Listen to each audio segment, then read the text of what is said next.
नमस्कार मित्रांनो, God is everything या चॅनेलमध्ये आपल्या सर्वांचे सहर्ष स्वागत आहे. आज आपण बघणार आहोत श्री शिवलीलामृत कथासारमधील अध्याय 13वा यातील कथा तिसरी, जिचं नाव आहे तारकासुराचा विनाश. तर चला मग सुरू करू. तारकासुराच्या अत्याचाराने हैराण झालेल्या देवांना शंकराला केव्हा एकदा पुत्र होईल असे झाले होते.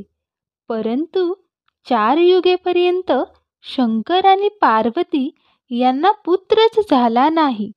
एकदा शिवपार्वती एकांतात असताना कोणालाही आत प्रवेश करता येत नसे.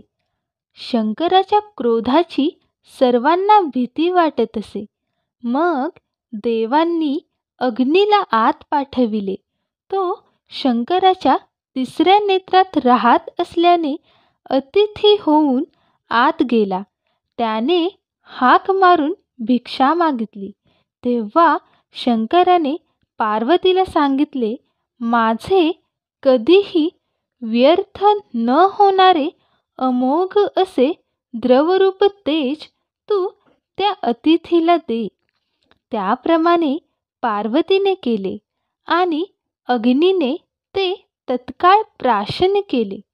ज्या ठिकाणी थोडे सांडले त्या जागी पारा निर्माण झाला. शिवतेजामुळे अग्नी गरोदर झाला. त्याला या अवस्थेची फारच लाज वाटू लागली, म्हणून तो अरण्यात हिंडू लागला. एके ठिकाणी 6 कृतिका गंगेचे स्नान करून उन्हात वस्त्र सुकवीत बसल्या होत्या. त्या ऋषीपत्न्या होत्या.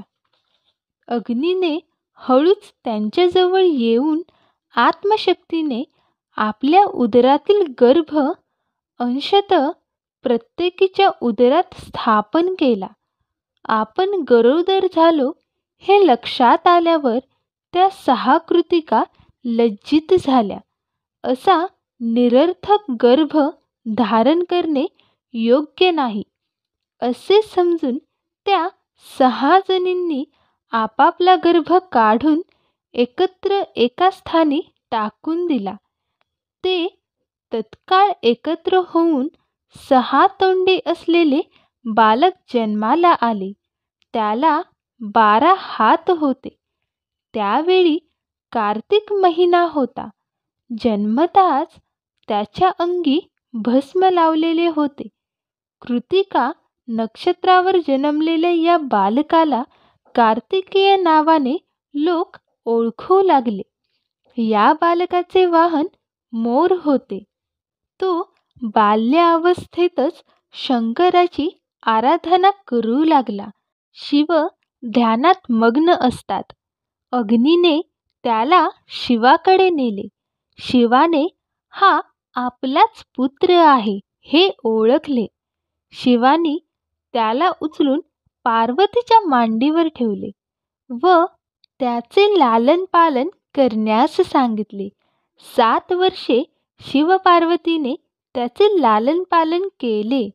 अग्नीने देवतांना सांगितले की शंकराला पुत्र झाला आहे आणि त्याचे नाव कार्तिकेय आहे. हे ऐकून सर्व देवदेवता प्रसन्न झाले. इंद्राने कार्तिकेयकडे जाऊन त्याला देवांचे सेनापतिपद दिले आणि सर्व देवदेवता एकत्र झाले. त्यांनी तारकासुरावर आक्रमण केले. 4ही बाजूंनी त्याच्या नगराला वेढा दिला. हा समाचार ऐकताच तारकासूर क्रोधित झाला. त्याने सर्व शास्त्रास्त्र सैन्यासह नगराबाहेर येऊन युद्धाला सुरुवात केली. घनघोर युद्धाला प्रारंभ झाला. तारकासुराची सर्व शस्त्रास्त्रे कार्तिकेयने गिळून टाकली. तारकासूर निशस्त्र झाला. तो रथावरून उतरून खाली आला व कार्तिकेयवर धावून गेला. कार्तिकेयाने आपले शरीर खूप विशाल असे केले. सर्व देवदेवतांनी कार्तिकेयाला युद्धात सहाय्य केले. विविध शक्ती प्रदान केल्या. शेवटी तारकासूर आणि कार्तिकेय यांचे 7 दिवस मल्लयुद्ध झाले. शेवटी कार्तिकेयाने तारकासुराचे पाय धरून त्याला हवेत गरगर फिरवून ठार केले. अशा प्रकारे कठीण युद्धानंतर तारकासूर दैत्याचा विनाश झाला. इंद्राने विजयाची वाद्ये वाजविली. देवतांनी आकाशातून कार्तिकेयावर पुष्पवृष्टी केली. देवदेवता एकत्र आले. सर्वांनी कार्तिकेयाचा जय जयकार केला. त्याच्या पराक्रमाची स्तुती केली. तारकासुराचे नगर इंद्राने लुटले. देवस्त्रिया बंदीखान्यातून सोडविल्या. देवांना मुक्त केले. 7 वर्षाच्या कार्तिकेयाला इंद्राने देवसेनेचा कायमचा सेनापती पदाचा सन्मान दिला. त्यानंतर तो तीर्थयात्रेला गेला. सर्व धाम आणि सर्व तीर्थांचे दर्शन करून आला.